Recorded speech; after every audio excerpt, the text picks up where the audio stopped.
তোমার নাচে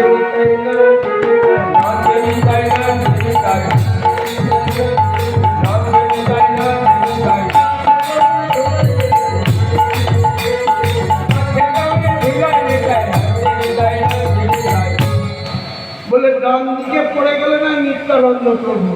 অর্থাৎ আগের জন্মে কে ছিলেন?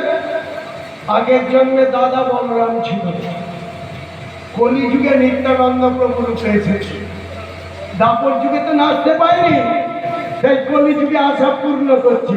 বলে বেশ বেশ বেশ, ডান দিকে পড়ে গেলে নিত্যানন্দ প্রভু।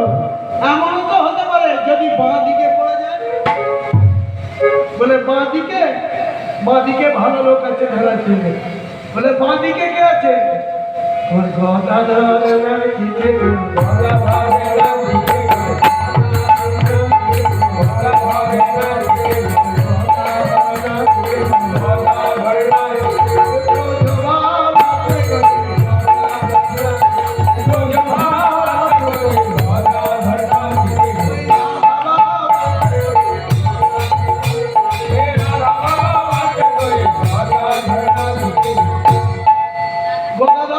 নৃত্য করছে বাঁ দিকে কিরকম? এইরকম অবকণ্ঠন ঘোমটা দিয়েছে। কেন ঘোমটাটা দেওয়ার কারণ? যাদের হয়েছে তারাই জানে। যাদের ইষ্ট মন্ত্র গুরু মন্ত্র হয়ে গেছে কিরকম করে জপতে হয় দেখুন, কাপড়ের ভিতরেই তো। একে বলা হয় ব্রজভাব। ছেলে হয়ে বলছি মা, কিছু মনে করবেন না। শুধু এখানে নয়, ঠাকুর নাম করতে গেলে মাথায় কাপড়টা দিয়ে করতে হয়। যারা সংসারী মানুষ স্বামী চলে গেলেও কাপড়টা মাথায় দিয়ে এইভাবে দেখি বলা হয় ব্রজভাব। কেন? কাপড়টা মাথায় যদি না যায় কি হয়? কাপড়টা মাথায় না দিলে ক্ষতি। কিসের ক্ষতি? সধবা স্ত্রী লোকের ক্ষতি বেশি। তার প্রমাণ দিচ্ছে। মাথায় কাপড়টা প্রথম কে দিয়েছিল? মাথায় কাপড়টা প্রথম মা দুর্গা দিয়েছিলেন। কখন জানেন? স্বয়ং ভোলানাথের এই বাম নয়ন থেকে এক বিন্দু রক্ত বরিশন হয়েছিল। এক বিন্দু রক্ত বরিশন হয়েছিল। আস্তে আস্তে এক বিন্দু রক্ত বরিশন হয়েছিল। সেই রক্তটা যদি মাটিতে পড়তো পৃথিবী ধ্বংস হয়ে যেত। মা দুর্গার সঙ্গে সঙ্গে কি করেছিল জানেন? ওই ভোলানাথের নয়নের রক্তটা নিজের মস্তক পেতে দিয়েছিলেন। সেই রক্তটা কি হলো? আমাদের মায়েদের শীতে সিঁদুর, ওই জন্য সিঁদুরের রঙ লাল, আর আমাদের শরীরের রক্তের রঙ লাল। তখন যখন বিবাহ হয়, এই সিঁদুরটা পরার অধিকার একমাত্র স্বামীর বাড়ি এসে। বাবার বাড়িতে সিঁদুরটা প্রথম করতে নয়। কিন্তু এখন ফ্যাশন হয়েছে ওই কি সব বিউটি পার্লার নাকি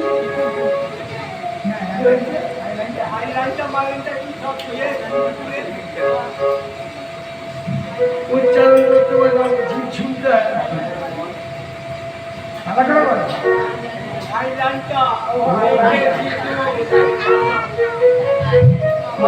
উচ্চারণ করা বড় আস্তে আস্তে আস্তে এবার ভুল লেগে যাবে। তার মানে আস্তে শীতের সিঁদুরটা যখনই পরে তখনই মা আচ্ছাদন দিতে হয়। চৈতন্য চরিতামৃতে রসমঞ্জরিতে বলছে, কোন স্ত্রীলোক যদি তার শীতের সিঁদুর স্বামী দেবতাকে দর্শন করায়, সেই দিনের জন্যই তার আয়ু হয়। তাই ব্রজভাব আশ্রয় নিয়ে গদাধর ঠাকুর আজ এরকম ঘোমটা দিয়েছে। গৌরী বাঁ দিকে নৃত্য করতে বলছে বেশ বেশ বেশ। ডান দিকে পড়ে গেলে নিত্যানন্দ প্রভু, বাঁ দিকে পড়লে গদাধর। এমনও তো হতে পারে মহাপ্রভু যদি পিছনে পড়ে যায়। বলে পিছনেও ভালো লোক আছে। কে? শ্রীবাসনে নাচিতে গো শ্রীবাসনে নাচিতে গো শ্রীবাসনে নাচিতে গো শ্রীবাসনে নাচিতে গো গৌর হরি প্রিয়ঙ্কাতে শ্রীবাসনে নাচিতে গো হরি প্রিয়ঙ্কাতে শ্রীবাসনে নাচিতে গো গৌর হরি প্রিয়ঙ্কাতে আমার গৌর হরি বাজাবে শ্রীবাসনে নাচিতে গো পিছনে কে শিবাস ঠাকুর বলে বেশ, ডান দিকে নিত্যানন্দ, বাঁ দিকে গদাধর, পিছনে শিবাস। বলছে এমনও তো হতে পারে যদি সামনেই পড়ে যায়। বলে সামনে চপ্পল লোক আছে, সামনে চপ্পল লোক আছে। কে? আমার এই অদ্বৈত নাচিতে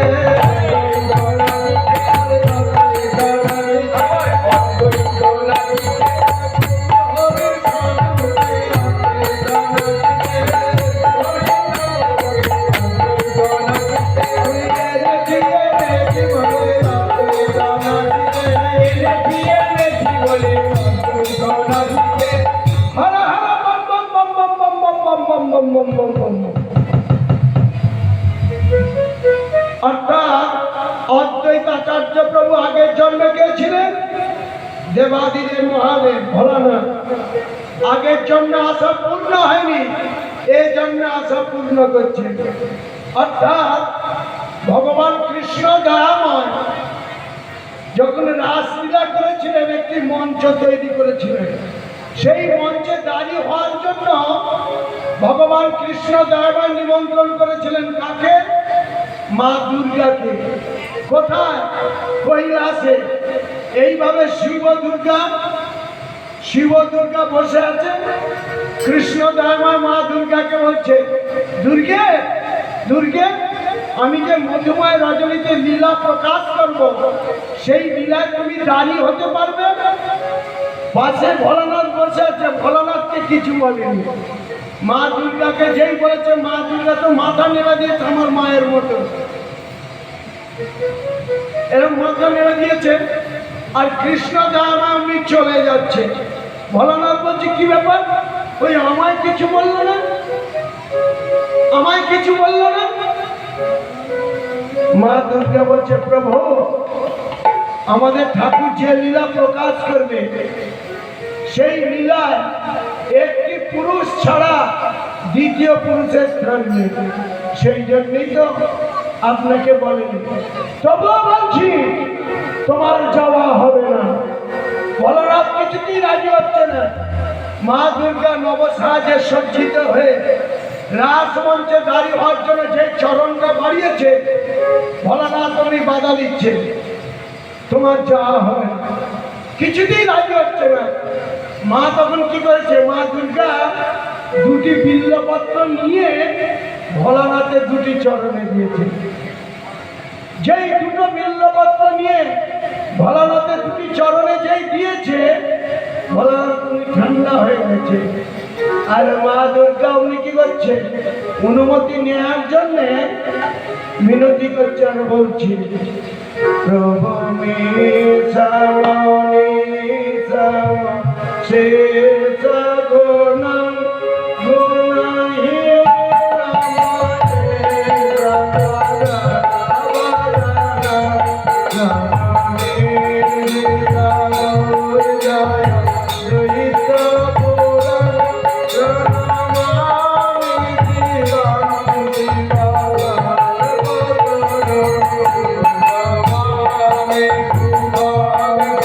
Hare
ভোলানাথ তুমি কি করছে দেখুন, মত পরিবর্তন। ওই জন্যই বলে বাড়ির বাবারা রেগে গেলে পারে কোনো মা ভোরবেলা উঠে যদি চৌকাঠে জল দিয়ে দেয়, যতই রেগে যায় সে বাবার মাথা ঠান্ডা হবেই হবে। কিন্তু ভোরবেলা উঠবেটাকে 8টা না মাইলে বিছানা ছাড়া সম্ভব না। এখনের ফ্যাশন, তাই তো নাকি মা? এখন ছড়া ঝাট অনেক বাড়িতেই নেই। আমরা ছোটবেলা দেখেছি আমার মায়েরা ভোরবেলা উঠে ছড়া দিচ্ছে, শাঁখ বাজাচ্ছে। এখন যেসব মা লক্ষ্মীরা আসছেন কোথায় শাঁখ রাতে 2 বছর পরে বলছে যে শুনতে দিয়েছি শাঁখটা নিয়ে আয় না। কোথায় যেন শাশুড়ি মা রেখেছে, আমি ঠিক জানলাম না। 2 বছর সংসার করে ধরলো, শাঁখটা কোথায় রাখে সে খোঁজটা আসলে পাই। এই হচ্ছে আমাদের কর্ম, এই হচ্ছে আমাদের ধর্ম। অথচ সেই বাড়িতে 2 বছর কাটিয়ে ফেলেছে, তখনও জানে না শাঁখটা কোন জায়গায় থাকে। মানে মা লক্ষ্মী সেই জায়গায় পৌঁছায়নি এখন। তখন আসতে, একদম আসতে। ভোলানাথ সঙ্গে সঙ্গে বলছে, দুর্গে দুর্গে তুমি তো যাচ্ছ, তবে একটা কথা বলবো, আমাকে একটু সঙ্গে করে নিয়ে চলো। না ঠাকুর না, আমার উপর দায়িত্ব রয়েছে, দ্বিতীয় পুরুষ যেন না রাজমঞ্চে প্রবেশ করে। আমি তো সঙ্গে করে নিয়ে যেতে পারি না ঠাকুর, আমি তো নিরুপায়। মা দুর্গা কিছুতেই রাজি হলো না। মা দুর্গা রাজমঞ্চে দাঁড়িয়ে আছে, এইভাবে দাঁড়িয়ে আছে। আর যত ব্রজগোপী আসছে রাসে, যত গোপী আছে কেমন পুরো করে পথটা দেখা যাচ্ছে।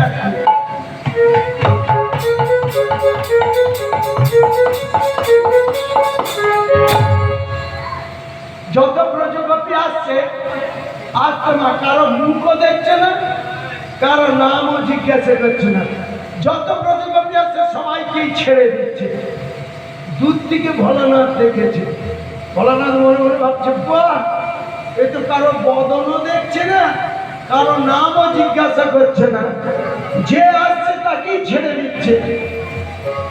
আমি যদি গোপী সেজে যাই,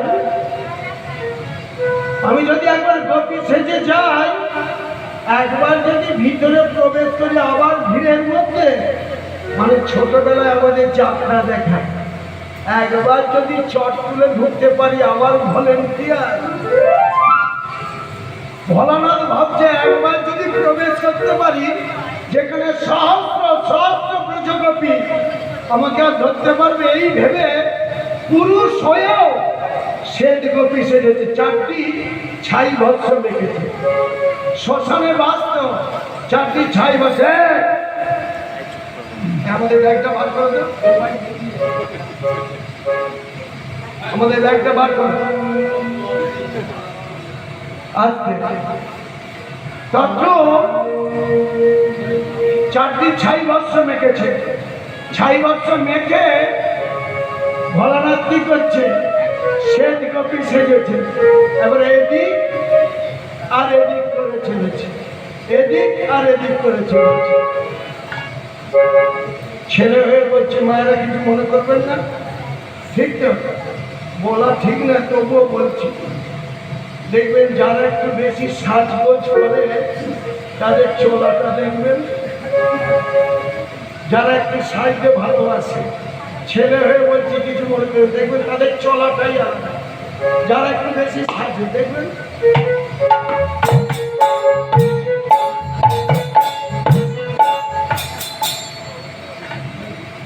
শরীর থেকে এদিক আর ওদিক 3 ভাগ করে নিয়ে যায়। তাই ভোলানাথ তো সেজেছে শ্বেত গোপী, শ্বেত গোপী সেজে ভোলানাথ ঠিক করছে আজ রাস দর্শন করবোই করবো।